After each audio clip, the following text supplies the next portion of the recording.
Mary vilayetinde hojalyklardaki gaz hasaplayıcı enjamlary barlamak boýunça nowatdaky çäreler başlady. Vilayetin gaz üçünçülük edarasynyň işgärleri hojalyklary aýlanyp, raýatlardan gaz hasaplayıcı enjamlaryny öz çykdyjylarynyň hasabyna türkmen standartlary baş döwlet gullugynda barlygdan geçirmegi talap edýärler. Şeýle-de olar gaz hasaplayıcylary barlygdan geçirmedik hojalyklaryň gazynyň kesilmek ähtimallygyny duýdurýarlar. Bu barlyklaryň jikmenjikleri barada Azatlyk radiosynyň habarçysy Sevitden maglumat berýär. Biziň öýümizde gaz hasaplayıcı enjam bolsa-da, gaz edaranyň işgärleri seniň gaz hasaplayıcı enjamyňda möhür ýok. Ol texniki gözewçilikden geçirilmändir diýip aýtdylar. Men olara bu enjamy 2 ýyl ozal siziň edaraňyz gurnap berdi we munyň üçin 640 manat töledik diýdim. Men olara enjamda ähli dadyň düzüdügi barada özleriniň beren kitapçasyny hem görkezdim. Olar maňa bu öňler bolýardy, ýöne şüýle geçip bolanok. Bizden başlyklaryň talaby şeýle diýdiler diýip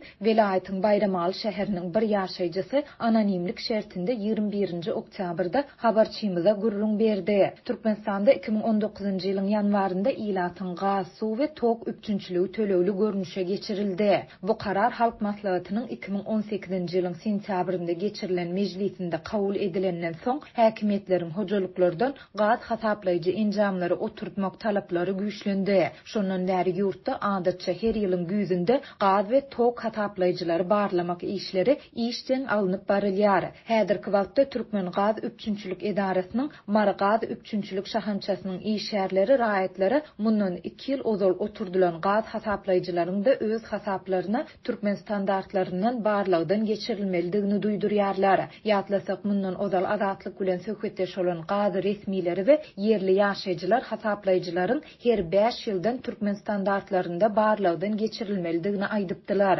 Türkmenistanda dowam edýän ýiti ykdysady çökgünlük sebäpli grupdan düşen köp raýat täze barlyklar üçin özlerinden 120 manat talap edilýändigini we muny tölemäge maddi mümkinçiliginiň ýokdugyny aýdyp, muňa garşylyk görkezýär. Gaz resmileri bolsa hasaplayıcılar barlygdan geçirilmedik öýlerde gaz hasaplayıcı enjam ýok diýilip hasaplanýandygyny we bu hojalyklaryň her birinden ýylda 312 manat pul alınjakdygyny aýdýarlar. Şeýle-de olar bu serişden töläp bilmedik hojalyklaryň gazynyň kesiljekdigini hem duýdurýarlar. Gazçylar maňa gazy ketenimiz üçin töleg alynmaýar. Ýöne gaýtadan birikdirmek üçin 200 manat tölemeli bolarsyňyz. Öňümüz gyş, iňgowsy birinden karz alyp hasaplayıjyňyzy barlygdan geçiriň. Biz indi kepde gaýtadan gelers diýdiler diýip Bayramaly ýaşaýjy belledi.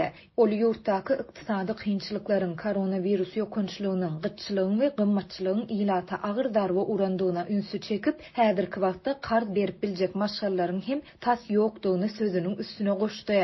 Bellesek Marda gaz hasaplayıcylary barlamak boýunça bu ýylky çäreler geljek ýyldan başlap hojalyklaryň elektrik energiýasiniň tölewlerini artdyrmak boýunça planlar bilen baglykdaky görülýän taýýarlyklara gabat geldi. 18-nji oktýabrda Lewawyň elektrik puwdagyndaky bir çeşmämiz häzir hojalyklar 100 kilowat üçin 2,5 manat töleg edýän bolsa, 2022-nji ýyldan muny 4 manada çenli artdyrmagyň gödöňünde tutulýandygyny habar berdi.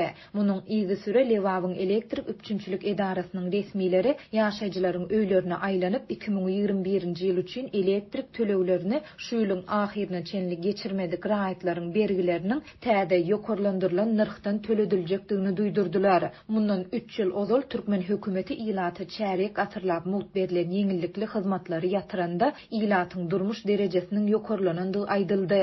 Ýöne azatlyk ýurtda dowam edýän ýiti ykdysady krizisiň arasynda ilatyň gün güzeran aladalarynyň has hem kynlaşandygy barada dowamly maglumatlary beripdi.